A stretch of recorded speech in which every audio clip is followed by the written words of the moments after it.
Hello, guys.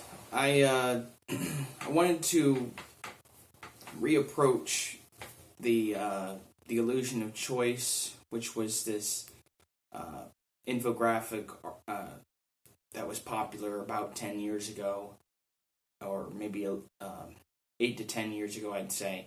And it was all about these 6 corporations that control 90% of the media we consume.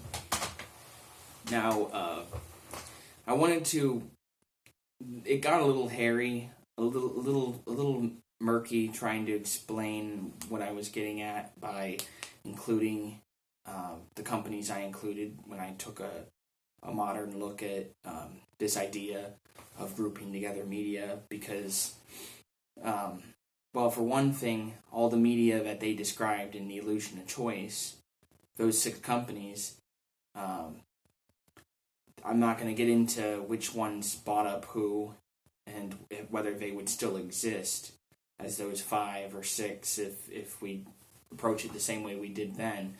But those companies are not the idea that you just produce content and somebody consumes it, whether it's radio or news, or a book, or a movie, or TV.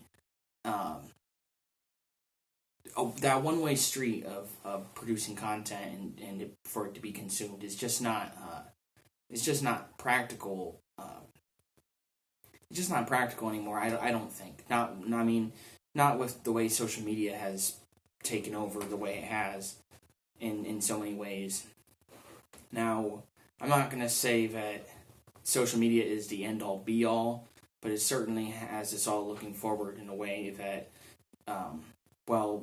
many of those companies were conglomerates. And, for instance, I did include 3 companies in my modern list of 5 that are that I felt like deserved to be brought over, even though they're different kinds of companies. 2 of them are very similar, as they're both triple play companies. Those being Comcast and AT&T. They carried over from the old list. Well, not exactly, as you'll see if you look up The Illusion of Choice. Of those 6 original companies, one of them was GE, who got knocked out by AT&T. No, GE got knocked out by Comcast, and Time Warner got knocked out by AT&T. Those are both triple play companies, as in they started out being phone, TV, and internet bundle kind of companies. You know, you get your phone, TV, and internet service all wrapped in one. It's only now that they've been trying to branch into streaming services and stuff like that, and the whole idea of internet entertainment content, video content, and they have, as far as social media stuff, they're not even in play. So really, like, when you look at the modern companies, I think you can narrow it down to 5, but potentially more. So you've got AT&T and Comcast. Those are your triple play originals. Your the old heads of the group. And then you've got Disney. Now, don't get me wrong, Disney's been around forever, but they certainly have a forward-thinking guy working there. Now, whether you love or hate Disney, I, for one, despise Disney. They haven't done original work since they haven't done anything original and award-worthy since the Katzenberg days with Beauty and the Beast and The Lion King and Aladdin. All they do is buy, and acquire and merge. Well, they live and die by acquisitions. But they were smart to do the Disney Plus thing, and it's worked out well for them. So Disney is a horizontally oriented company, as in they want to cover every bit of, if good content is made, they don't know how to make content for the modern age. So if good content is made, they have to buy it and own the rights to it, and then redistribute and regurgitate it until we're all sick of it and disgusted with it.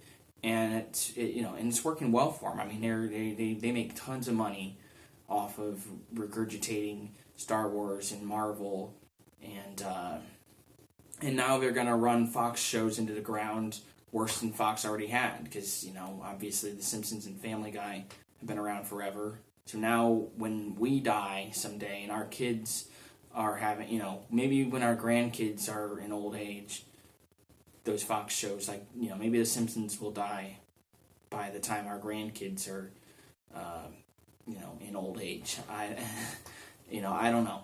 But anyway, that's Disney. Disney is they're a horizontal, all entertainment based company. And then lastly, I wanted to add Google and Facebook, both two very different kinds of companies.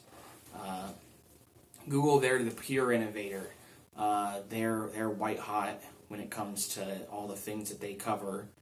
They obviously have YouTube is some kind of modern marvel for the way that it's allowed so many people to communicate. It's part video streaming, part social media, but you could say just as much that Google Search in some way is a form of social media. There's a communication going on, a back and forth between you and the search engine, and you and your restaurant reviews. You go onto Google, search a restaurant, and if they're open, closed, the hours, phone number, business, whether they're busy or slow. Google requires several videos of its own just to describe. But I'll call Google the pure innovator. And then Facebook is pure social media. I mean, it's social media through and through. There's nothing particularly complicated about Facebook and their subsidiaries. If they've turned the old pay for phone and data service in a different direction of, what you would call phone service with Messenger and WhatsApp, they've replaced with sell your information to advertisers service. So you can either pay for service with AT&T or Comcast, or you can sell your soul through advertising with Messenger and WhatsApp. It's up to you. And of course, Google's not innocent with that too. I mean, it's a carpet bombing of advertising through Google. I mean, you look up, you would be amazed. It's honestly amazing what one Google search of a product, something you might not even know is a product. You do one Google search in the wrong direction and you'll get carpet bombed on Google and YouTube about that specific product. That product will follow you. It will follow you. So the big five these days, I would say, and they just control a little bit more of the communication field than anybody else, I would say, even though they're all in a different way. They're all communicating in a different way. Besides Comcast and AT&T, they're pretty similar. But so you got AT&T, they're your triple play, old school kind of guys. Then you've got Disney, they're the horizontally oriented swallower of content. And then you've got Google, the pure innovator, and Facebook, the pure social media. And then there's a few honorable mentions. I can't, aside from the five I mentioned and was just discussing, you have to consider Apple, of course, and Amazon and Netflix. But I don't think Apple, Amazon, or Netflix are quite. They just don't have the same monopoly on communication quite the way that Google, Facebook, Disney, Comcast, or AT&T do. And you could argue that a little bit, but the way that Apple and Amazon and Netflix communicate. It's being done in other ways, sometimes better by other companies. You know, they're not unique in the way that they communicate. I feel like you could say that you could argue against that with the way that you know. Anytime I want to know about a book, if I just want to look up books, I go to Amazon. Amazon's still great for their books. I mean they're great for a lot of things, but if I want to find out something about a book, I usually just scroll through Amazon. You know, you don't have to buy the book; you just flip through the books on Amazon. But anyway, I guess you could say the 3 honorable mentions would be Amazon, Apple, and Netflix. Anyway, this is dragging on, but you know, I could talk about these companies all day with you, but I won't subject you to that. So anyway, thanks.